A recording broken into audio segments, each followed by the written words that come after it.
Hi, I'm Lance with Ultimate Canine, and today I'm going to go over your 200 IQ from Dogtra. First, we're going to start with your remote.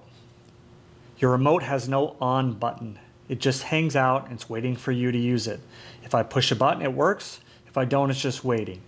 So this thing will hold a charge for a long time if you're not continuously using it, but recommend you throw it on the charger every night and then you'll never have to worry about it going dead.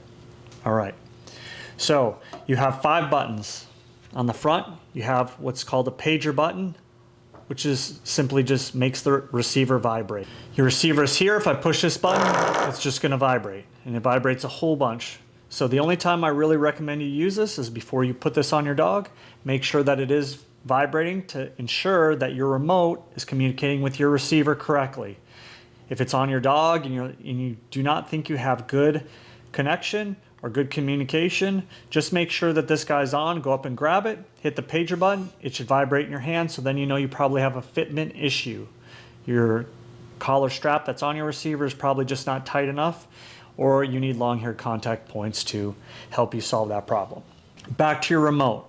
Your remote has a rheostat dial that has 100 levels, 0 being the absolute weakest, 100 being the highest, and you can adjust with your thumb or however you want to adjust and go up and down. It's a very smooth dial. It's a very nice dial. Now a tip that I use is if I'm up, I'll just adjust back down till I feel the lock, and then I'll just adjust up a few levels and start from there. On this side of your remote, you have a nick button and a continuous button, which mostly means momentary and continuous stim if I push these buttons. So if you look on your receiver, when I push the nick button, you're just going to see it flash no matter how long I hold it in. It flashed one time. That's the amount of stim it's going to give. Now, if I push the continuous button and hold it in, the light is going to continuously stay on and the remote is going to continuously give stim for 12 seconds. It will have an automatic shut off after 12 seconds, so it cannot just continuously do that. Okay? Now on the other side of your remote, you have a T and an L button. The T stands for tone, and the L stands for the light feature. In order to turn the light feature on, you're just going to push the L button, and it's going to take it a second or two and it's going to start strobing. To turn it off, you just push it and let it go, and it's going to take it a second and it's going to shut off, and you're going to be all good to go. Okay? Now, another feature you have here, this is your antenna obviously, and this is your mode selection if you have 2 dogs. All right, so you just flip this little toggle switch down from 1 to 2. Now something to think about, let's say you're working with your dog and you're like, man, my system's really not working, and you go up and you grab it and you push the vibrate and it's not working, and you look at it but you can see the light flashing. Make sure you check that, see if you haven't accidentally flipped the toggle switch from 1 to 2, so you're trying to communicate with a dog or a receiver that's not there. That's just important to do, okay? All right, some things to keep in mind with your collar system is with your receiver fitment. The remote collar receiver should go on your dog very snug, okay? So if this is your dog, it should go on tight enough so it will not slide on its own. And 2 fingers should be pretty snug this way underneath the collar strap. If the collar moves around like this, it is too loose, okay? And it continues to rub and move and move and move, and it can cause skin irritation. All right. If it's not tight enough, you're not going to get good contact. So you want to get good contact so you can communicate with your dog correctly. So make sure that you have good contact with the 2-finger rule. Remember, the 2 fingers should slide under the strap just like so, and it should be very snug to get your 2 fingers in there. All right. When it's on your dog has hair and all of those things. So your 2 fingers should be pretty snug fitting underneath there, and the collar should not move on your dog's neck. It can move a little bit, but the skin and stuff should move with it. And that's how tight it should fit, just like so here. You want to have good contact. Now, some people will say, wow, that's pretty tight. But what they're not understanding is that it's going to spring away from the dog with the remote strap. Okay? So really, if you look at the design, from this over is all that's going to be touching the dog is right here. So you want to make sure you're getting good contact. And if you have a contact issue, contact your trainer or look online for long hair contact points or contact point wings. Now another thing that's super important is you want to rotate your remote collar on your dog every 2 hours, roughly, okay? You know, especially when it's hot and humid out, you know, you're going to move it from here to here or from here over to here. You never want to put it on the back of the dog's neck. It should be from the ears underneath. That's the general rule of thumb.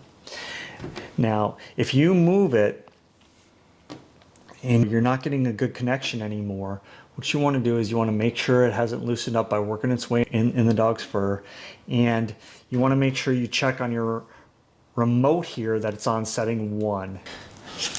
Next, if you take your dog swimming, that's completely fine. This receiver is completely waterproof and it doesn't change the way that it works in the water. When you're done swimming and you put your dog up or you put your dog in the car to go home, you want to take the remote collar off so the dog can dry.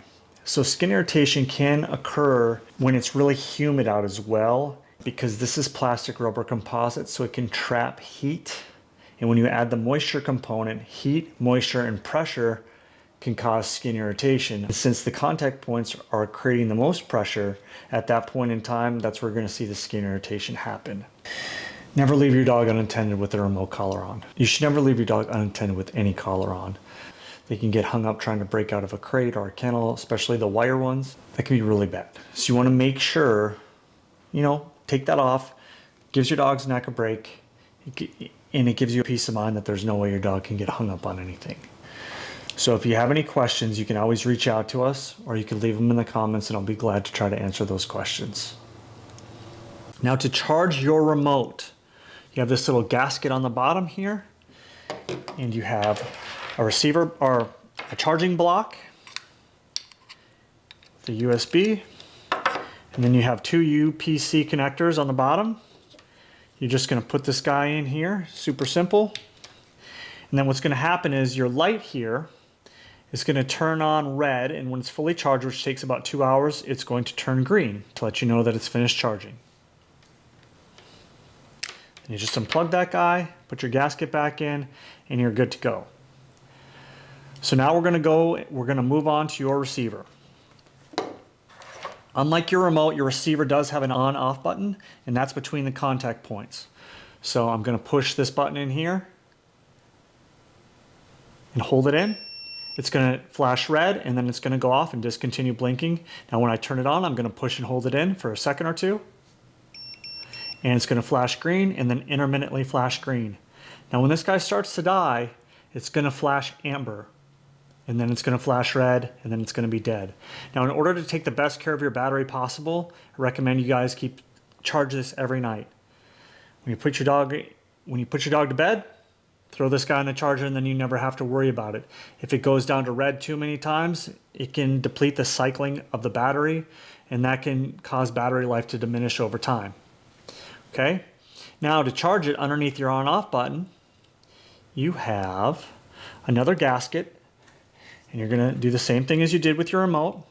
You're going to put your UPC in here, and this light here is going to turn on and stay solid red, and after it's finished charging, which takes 2 hours, it's going to turn solid green, letting you know that's finished. You just unplug this guy, put your gasket back down, and you're good to go. So if you plug it into the wall or to your charging system, whether it's in your car or inside, this will shut down. So when you pull it off of the charger, you do have to put it back on. It's always a great reminder to hit the pager button and make sure this guy's communicating correctly with the remote before you start. Now with your receiver, you can change these contact points out. There are male end contact points. I do not have a tool on me right now to get that off, but there's many options that you can have for contact points. You can look at Dogtra.com under accessories, or you can look on Amazon, but these are male points, and sometimes you may need wing contact points or long hair points to adjust to your dog's hair type and all of those other components. So something to keep in mind. You have, with this system, you have a half-mile range, and you have a 6-month warranty. If you have any questions, you can leave them in the comments below, and I will be happy to try to answer all and any questions that you may have, and hopefully you enjoy your collar and your dog. Thanks for watching.